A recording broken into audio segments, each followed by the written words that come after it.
Hello साथियों, कैसे हो सब। आशा करता हूँ आप सब अच्छे होंगे और अच्छे से तैयारी कर रहे होंगे। तो स्वागत है आप सभी का आपके अपने यूट्यूब चैनल ग्लोबल परीक्षा पर। तो शुरुआत करते हैं हिंदी के नए अभ्यास प्रश्न के साथ, जिसका नंबर है देखिए 6, यानी 6 नंबर का अभ्यास प्रश्न हम देखने वाले हैं। आज तारीख है 21 फरवरी 2026 और जानते हैं आज से 14-15 मार्च जो है ज्यादा दूर नहीं है। तो ये जो समय है मात्र रिवीजन का ही समय है। तो देखिए, जो भी हमारे यूट्यूब चैनल पर नए हैं वो चैनल को जरूर सब्सक्राइब कर लें और वीडियो को अपने दोस्तों के साथ जरूर शेयर किया करें। आज का पहला प्रश्न बनता है कि जहां उपमेय को ही उपमान बनाकर प्रस्तुत किया जाए वहां कौन सा अलंकार होता है। रूपक, अनन्वय, प्रतीक या उत्प्रेक्षा। तो इसका सही आंसर है अनन्वय। अनन्वय में क्या होता है कि उपमेय को ही उपमान बनाकर प्रस्तुत किया जाता है, यानी उपमेय की तुलना करने के लिए कोई भी चीज नहीं मिलती कि उससे उसकी तुलना की जाए, तो उसकी तुलना स्वयं उससे ही कर दी जाती है, यानी उपमेय को ही उपमान बना दिया जाता है। इसका सही आंसर हो जाएगा अनन्वय। देखिए, अगर हम यहाँ पर शब्द पर जाएं तो ये जो शब्द है ये है अन्वय का उल्टा। अन्वय का उल्टा। अब अन्वय क्या चीज होती है, तो देखिए अन्वय जब मैं आपको वाक्य पढ़ाऊंगा तब यहाँ पर देखने को मिलेगा अन्वय। जो वाक्य के 6 आवश्यक तत्व होते हैं तो उसमें आता है एक अन्वय। अन्वय का अर्थ होता है मेल होना। मेल होना। किससे मेल होना? तो हम देखते हैं कि वाक्य में अन्वय एक आवश्यक तत्व है उसका, और इसका जो मेल है वो कहता है कि क्रिया के साथ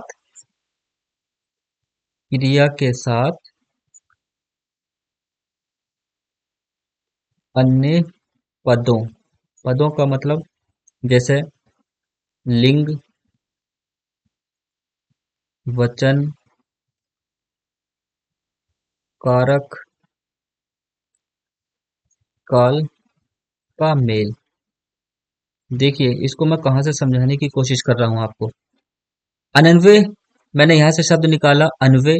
अन्वय का अर्थ होता है मेल होना, और ये हम पढ़ते हैं वाक्य के आवश्यक तत्व में, यानी वाक्य के जो 6 आवश्यक तत्व हैं उसका एक है अन्वय। तो जिसका अर्थ होता है मेल होना। किसका मेल होना? कि क्रिया के साथ अन्य पदों जैसे लिंग, वचन, कारक, काल का मेल होना। जैसे एग्जाम्पल के तौर पर यहाँ पर समझें, उसका पिराड़ निकल गया। तो यहाँ पर देखिए, जो पिराड़ शब्द है ये बहुवचन में आता है। तो जब ये बहुवचन में आता है तो अन्य पद भी इसके अनुसार होने चाहिए, इसके मेल के होने चाहिए। जैसे उसका प्राण निकल गई, वाक्य गलत हो जाएगा। ये वाक्य होना चाहिए था उसके पिराड़ निकल गए।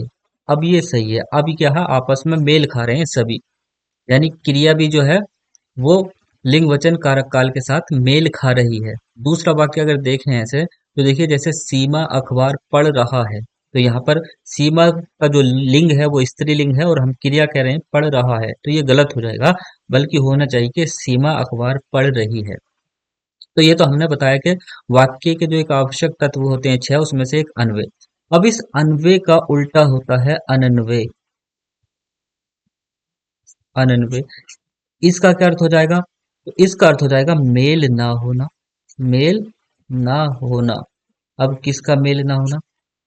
तो यहाँ पर देखिए, अगर हम किसी चीज की तुलना किसी के साथ देना चाह रहे हैं तो उसका मेल ही ना हो, उसके जैसी कोई चीज ही ना मिले, तो वहां पर हम उसकी तुलना स्वयं उसी से कर देते हैं, तो वहां पर होता है अनन्वय अलंकार।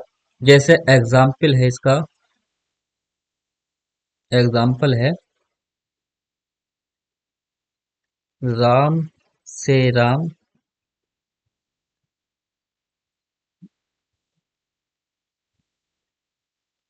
सिया सी सिया। राम से राम सिया सी सिया। देखिए, राम जी की अगर हम बात करें तो उनकी तुलना किसी से की ही नहीं जा सकती। वह क्या है? सबसे श्रेष्ठ है, सर्वश्रेष्ठ है। तो हमने राम जी की तुलना राम जी से ही कर दी, राम से राम, और सीता जी की तुलना सीता जी से ही कर दी कि राम से राम और सिया सी सिया। तो यहाँ पर कौन सा अलंकार हो जाएगा? अनन्वय अलंकार हो जाएगा कि उपमेय को ही उपमान बनाकर प्रस्तुत कर दिया गया है। अभी भी अगर आपके समझ में नहीं आया तो देखिए, इसका एग्जाम्पल ये है, आपके अकॉर्डिंग बताना चाहता हूं मैं, कि जैसे आप कहीं पर जा रहे हैं और अचानक से कॉलेज की छुट्टी हो जाए, और आप भीड़ में फंस जाएं क्योंकि पुलिस से सामने से बच्चे आ रहे होंगे और आप वहां पर बाइक लेकर के यहाँ फंस गए और सामने से भीड़ चली आ रही है। अब इस भीड़ में से देखिए, यहाँ पर आप हैं, इस भीड़ में एक चेहरे पर आपकी नजर पड़ी और जैसे ही आपकी उस पर नजर पड़ी उस चेहरे पर, तो नजर से नजर टकरा गई। अब आपकी यहाँ पर नजर से नजर टकरा गई, क्या है, आप उसको देखते ही रह गए। अब आप घर जाकर क्या है, इसी चीज में है कि यार क्या नजरें थी, और आप कहेंगे वहां पर किसी और को भी बताना चाहेंगे अपने दोस्तों को, क्या यार एक ऐसा चेहरा मुझसे टकराया कि उसकी जो आंखें थी वाकई आंखें थी। तो जो आप आंखों की तुलना आंखों से ही कर रहे हैं, तो वहां पर अनन्वय अलंकार होगा, यानी उपमेय को ही उपमान बनाकर आप तुलना कर रहे हैं। आप अगर तुलना करना चाहते हैं कि उसकी जो आंखें थी वो मछली के समान थी, तो वहां पर उपमेय अलंकार हो जाता। लेकिन आप जो तुलना कर रहे हैं वो कह रहे हैं कि उसकी जो आंखें थी वो वाकई आंखें ही थी, तो आंखों की तुलना आंखों से ही की जा रही है, तो वहां पर अनन्वय अलंकार होगा। अब आशा करता हूं ये आपके समझ में आ गया होगा। रूपक अलंकार में उपमेय में उपमान का भेद रहित आरोप किया जाता है, और जब इसका अर्थ निकालते हैं तो के रूपी शब्द सामने आता है, रूपी। सही है। अगला प्रश्न देखते हैं कि परिंदे कहानी निम्न वर्णित में से किस कथाकार की है? भीष्म साहनी, मुक्तिबोध, निर्मल वर्मा, बहादुर शाह जफर। तो जो परिंदे कहानी है इंपॉर्टेंट है, और ये प्रश्न आया हुआ है इसलिए मैं यहाँ पर करा रहा हूँ। इसका सही आंसर है निर्मल वर्मा। तो दो चीजें हैं, देखिए, इनकी एक कहानी पूछता है निर्मल वर्मा की, और कहानी जो है परिंदे है। स्टार लगा लिया हमने, ठीक। और एक है इनका यात्रा वृतांत, यात्रा वृतांत भी पूछता है। यात्रा वृतांत है इनका चीड़ों पर चांदनी। तो ये दो चीजें हम याद रखेंगे निर्मल वर्मा जी की। कहानी है परिंदे और यात्रा वृत्तांत है चीड़ों पर चांदनी, ठीक। अगला प्रश्न देखते हैं, तुलसीदास द्वारा रचित रामचरितमानस में कितने कांड हैं? 5, 7, 8, 12। तो ये भी प्रश्न आया हुआ है यूपीएसआई में ही। इसमें जो कांड है वो है 7, ठीक। रामचरितमानस की अगर बात करें दोस्तों, तो ये क्या है, एक महाकाव्य है, एक महाकाव्य है। और इसकी भाषा की अगर बात करें किस भाषा में लिखा हुआ है, तो ये भाषा है अवधी भाषा में। और अवधी भाषा कहाँ की भाषा है? पूर्वी हिंदी है, ठीक, पूर्वी हिंदी। अब अवधी, बघेली, छत्तीसगढ़ी, ये तीन क्या है, पूर्वी हिंदी है। और देखिए, बात अगर इसमें करें तो इसका अन्य नाम भी पूछ लेता है, इस किताब का अन्य नाम। अन्य नाम कौन कौन से हैं? तो तुलसी किरत रामायण इसको कहा जाता है, तुलसी किरत रामायण। रामायण किसने लिखी? वाल्मीकि द्वारा लिखी गई है, जो संस्कृत में है। लेकिन रामचरितमानस को तुलसी किरत रामायण भी कहते हैं और उत्तर भारत की बाइबिल भी कहा जाता है, उत्तर भारत की बाइबिल। इसमें कितने कांड हैं? 7 कांड है।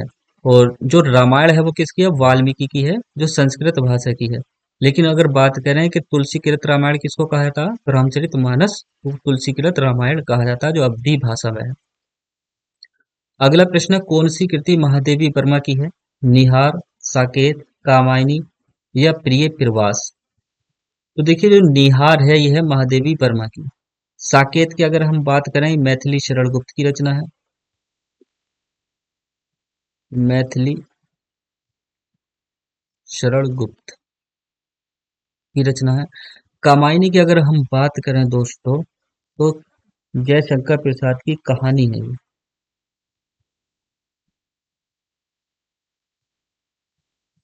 जयशंकर प्रसाद की कहानी। अब यहाँ पर 1 मिनट का समय दें मुझे आप। देखिए, जयशंकर प्रसाद की कुछ कहानियां हैं जो इम्पोर्टेंट है और पूछी जाती हैं। तो यहाँ पर देखिए, कहानी पर आपको कहानी सुनाना चाहता हूँ, उस कहानी के माध्यम से सारी कहानी आपको याद हो जाएंगी। शंकर भगवान जी का प्रसाद बट रहा था, जयशंकर प्रसाद इनका नाम हो गया। शंकर भगवान जी का प्रसाद बट रहा था, तो एक कहानी मैं आपको सुना रहा हूँ और ये कहानी जो है पेपर के परिप्रेक्ष्य से आपके बहुत काम आनी है।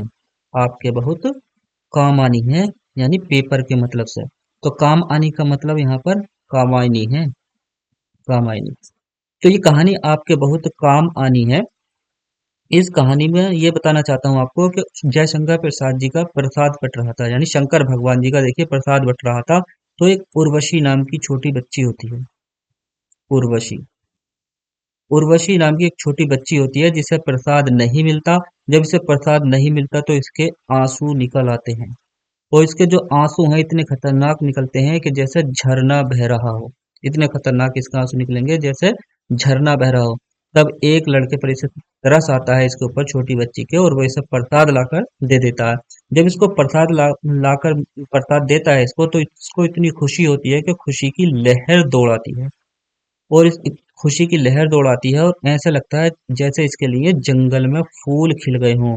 तो कानन कुसुम, कानन माने होता है जंगल, कुसुम माने फूल, तो कानन कुसुम।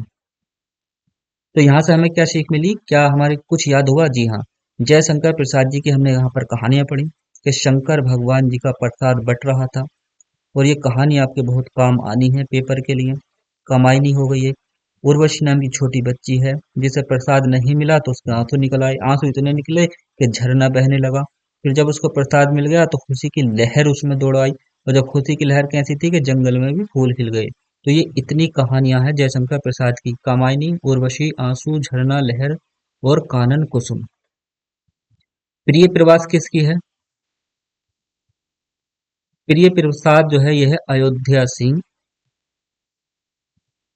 अयोध्या सिंह उपाध्याय हरिओद, हरिओद। देखिए मैंने आपको हिंदी साहित्य का प्रथम महाकाव्य बताया था, ठीक। तो ये है खड़ी बोली हिंदी का प्रथम महाकाव्य प्रिय प्रसा, प्रिय प्रवास। खड़ी बोली, खड़ी बोली हिंदी का प्रथम महाकाव्य, महाकाव्य।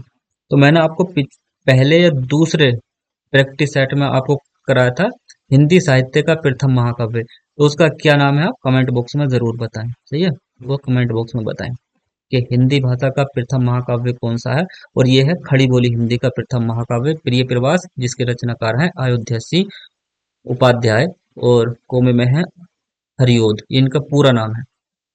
निहार किनकी है? महादेवी वर्मा की है। महादेवी वर्मा की और कविताएं, ये क्या कविता है। अन्य कविताएं अगर हम देखें दोस्तों इनकी, तो एक आती है रश्मि, एक आती है निहार जो हमने यहाँ पर प्रश्न में देखी, एक आती है नीरजा, और एक आती है सांधे गीत, सांधे गीत। अब यहाँ पर देखें, देखिए एक रश्मि नाम की लड़की है, और रश्मि नाम की लड़की क्या कर रही है कि निहार मुंह, निहार मुंह मतलब होता है सुबह को बिना नाश्ता किए।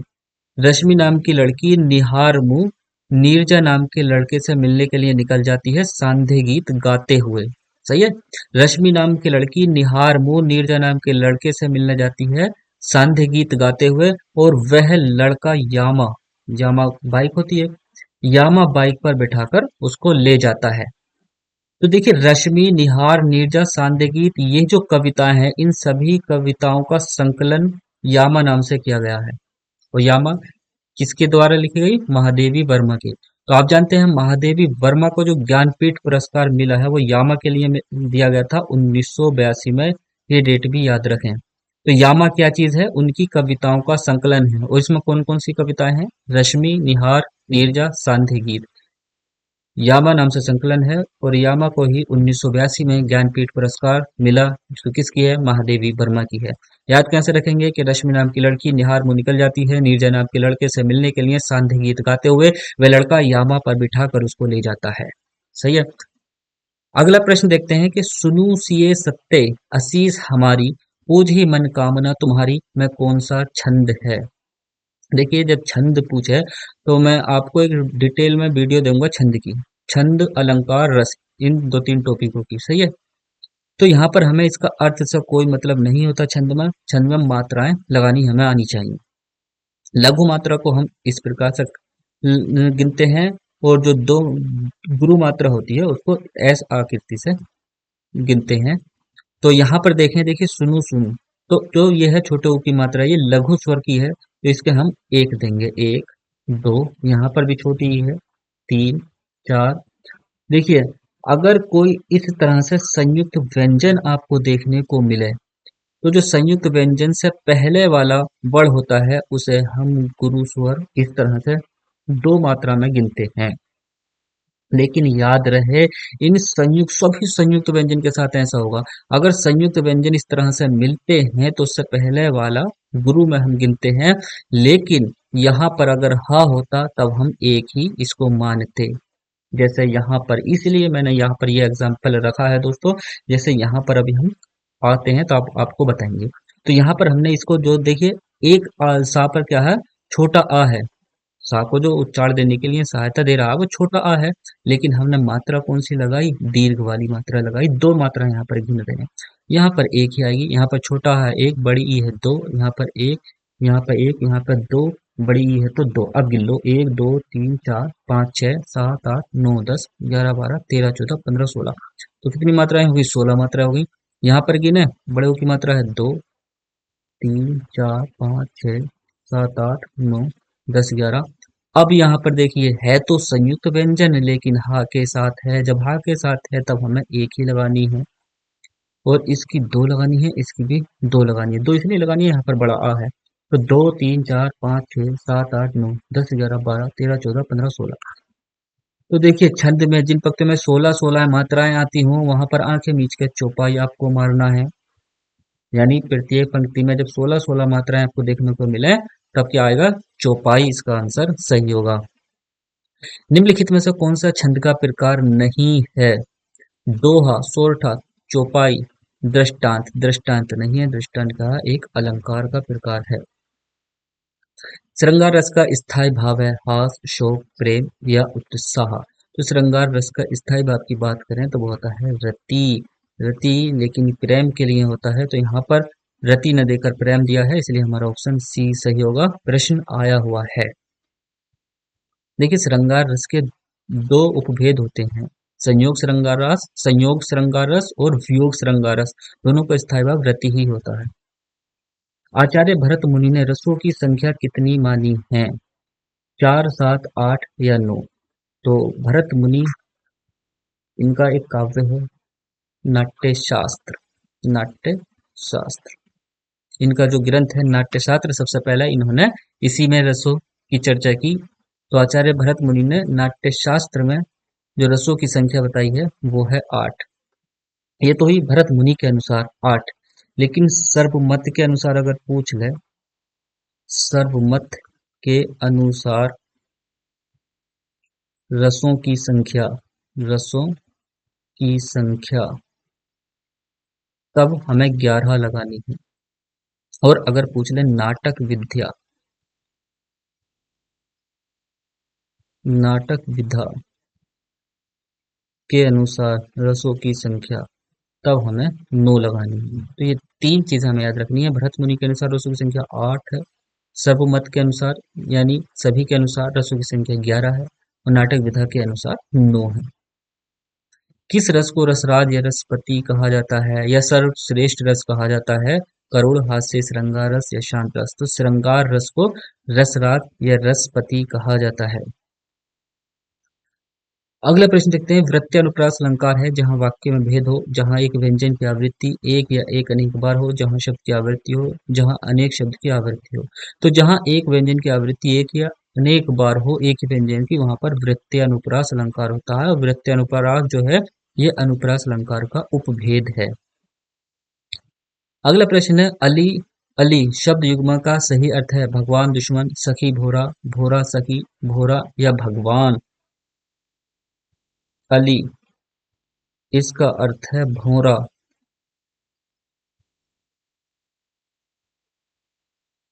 छोटी ई की मात्रा भौरा भी छोटा सा होता है, छोटा सा होता है, सही है। और दूसरा शब्द है अली या आली। अली भी दे सकता है, आली भी दे सकता है। बड़ी ई की मात्रा, अर्थ हो जाएगा इसका सखी या सहेली, सखी या सहेली, सखी या सहेली, बड़े दिल वाली बनाओ, सही है। तो अगर देखिए सखी या सहेली किसे बनाते हैं, जिसका दिल बड़ा हो, जो हमें तोहफे भी दे सके, इसलिए तो हम सखी या सहेली बनाते हैं। तो जो बड़े दिल वाली बनाएंगे, जो बड़े बड़े तोहफे भी दे सके, तो बड़ी ई की मात्रा वाले ढूंढना। और भौरा छोटा सा होता है, भीड़ भीड़ करता रहता है।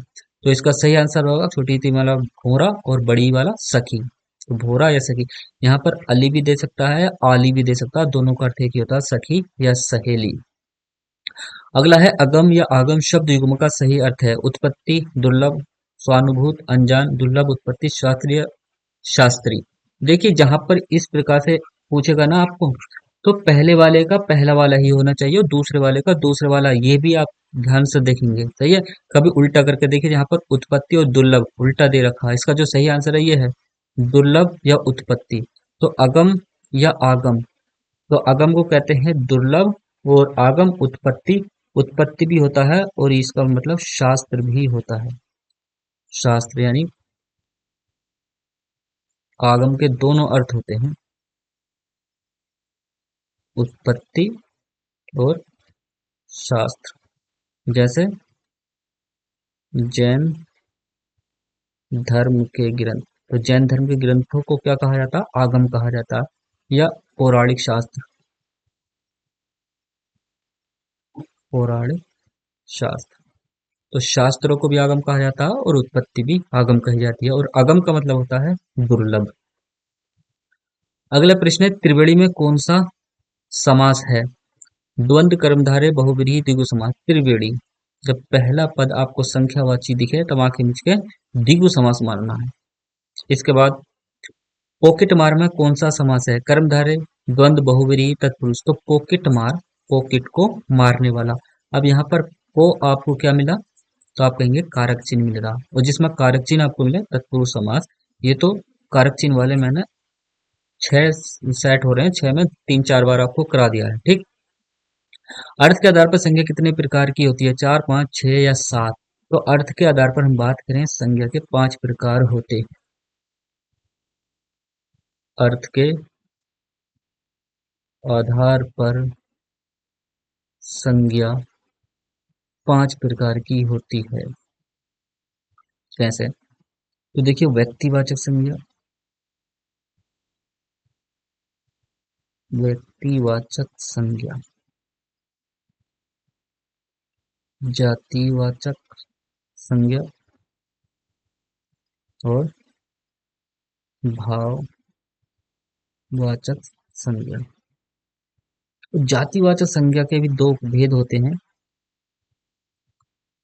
समुदाय या समूहवाचक, समुदाय वाचक संज्ञा और द्रव्यवाचक संज्ञा, द्रव्यवाचक संज्ञा। तो इस प्रकार से अर्थ के आधार पर संज्ञा 5 प्रकार की होती है, व्यक्तिवाचक, जातिवाचक, भाववाचक, समुदायवाचक या समूहवाचक भी कहते हैं, द्रव्यवाचक संज्ञा।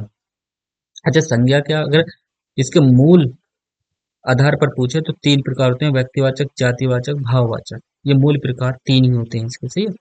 वो अर्थ के आधार पर इसके 5 प्रकार की होती है, जो हमने यहाँ पर आपको बताया। मित्रता भाववाचक संज्ञा बनी है, जातिवाचक संज्ञा से, सर्वनाम से, विशेषण से, क्रिया से। अब यह जो शब्द है मित्रता, मित्रता, ये शब्द बना है मित्रता, और मित्र आप मुझे बताएं, ये जो शब्द है तो प्यारे मित्रों, आप ये बताएं, ये मित्र शब्द जातिवाचक है, सर्वनाम है, विशेषण है, क्रिया? क्या ये क्रिया है? तो आप कहेंगे नहीं जी। क्या ये विशेषण है? नहीं जी। सर्वनाम है? नहीं जी। ये तो जातिवाचक है, सभी मित्र इसमें आ जाएंगे। तो जातिवाचक से ये बना है। सही है। तो जो भाववाचक संज्ञा होती है 5 प्रकार से बनती है: जातिवाचक से भाववाचक, सर्वनाम से भाववाचक, विशेषण से, क्रिया से, अव्यय से। तो यहाँ पर जो ये शब्द बना है, ये बना है जातिवाचक संज्ञा से भाववाचक।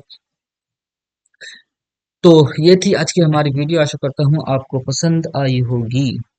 पसंद आई हो तो इसे अपने दोस्तों के साथ जरूर शेयर करें। इतना सा जरूर कष्ट करें आप।